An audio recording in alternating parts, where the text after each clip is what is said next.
It's hard to imagine anything more essential than water. Water is important for everything. When the water is unhealthy, really everything is unhealthy. There's no way around it. Nothing on Earth can survive without water. I'm Stuart Perlmeter. I'm coordinator for the Well Project, which stands for Water and Energy Learning Lab. One of the things you guys need to do before we actually start, all the meters need to be calibrated beforehand. Basically, we are a small research institute through the schools focused around watershed management. There are 4 teams at the high school. They're all collecting different types of data, and each team is trained separately. There's a water quality team, which goes out every month and pulls samples and analyzes them for pollutants, and we monitor every aspect of the quality of the water. And there's the in-stream habitat team, and they are looking at a stream for viability for fish spawning. Then there's the survey restoration team.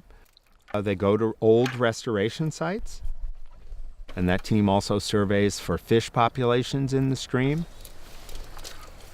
And then we also have a 4th team that actually offers free well water testing for the public. Before I started with this project, I had incorporated high school and college students into doing research on bats. We did a lot of good work, and I thought I'd like to create a similar program in partnership with agencies that do watershed management and create a similar program where students are doing very high-end work, collecting data that's useful, and getting kids out in the field on a regular basis for long periods of time, 3 to 4 years of their schooling. The program works because of our main goal, which is to create usable data. And who's doing wood count? We have a great reputation with partners that we work with because they can always count on us returning accurate data to them. There is some movement. 3 agencies that use the data are Eugene Water and Electric Board, the Forest Service, and the Bureau of Land Management. And in the last 15 years, Springfield Utility Board's contributed over $2 million, and that's changed the lives of a lot of people in the community. About 17.6. Braley Hart is a former student. The program's had a huge impact on her life. She's chosen to change her career to wildlife management. I'm at my 2nd year at Oregon State University, but I come back, especially during the summers, because I love the work and I love hanging out with Stu and the crew. I don't think people should look at high schoolers and say, oh, these are just kids, they can't do anything. That's wrong. My team loves this work, and they love it enough that they want to get good data and they want it to be accurate. So you can see in that boulder right there. One of the key members in the program is the McKinsey Watershed Partnership, and that's coordinated by Jared Wainwright. And he has a ton of knowledge in fish biology and in-stream habitat. I have learned a ton from him. All the kids benefit from that partnership that we have. Does that feel tight? Yeah, it feels good. Not too tight? Nope. It's such a great outreach opportunity to private landowners, to public agencies. It's not only an educational tool, but it really has implications beyond their just day-to-day school activities. Being able to bring kids in to monitoring and restoration efforts really provides a unique educational experience.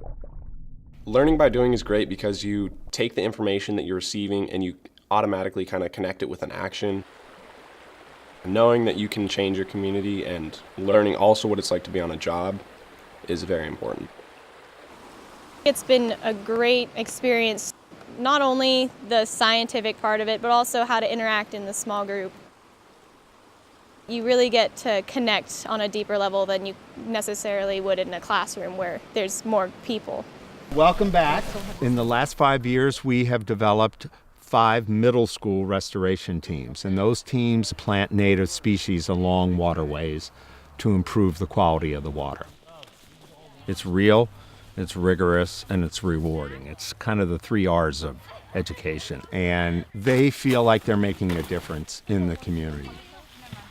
I think getting kids out into nature and interacting with the environment is so important, and it would be very difficult for our school to afford this type of work out in the field with these kids without community partnerships. There we go. Yeah, that's nice.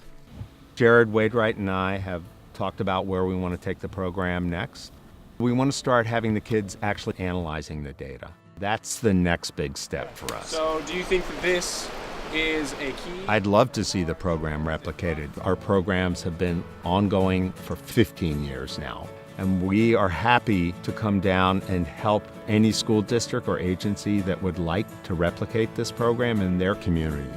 It's going to take money, full-time person, and it's also going to take careful selection of the students. I've kept in contact with these kids when they go to college.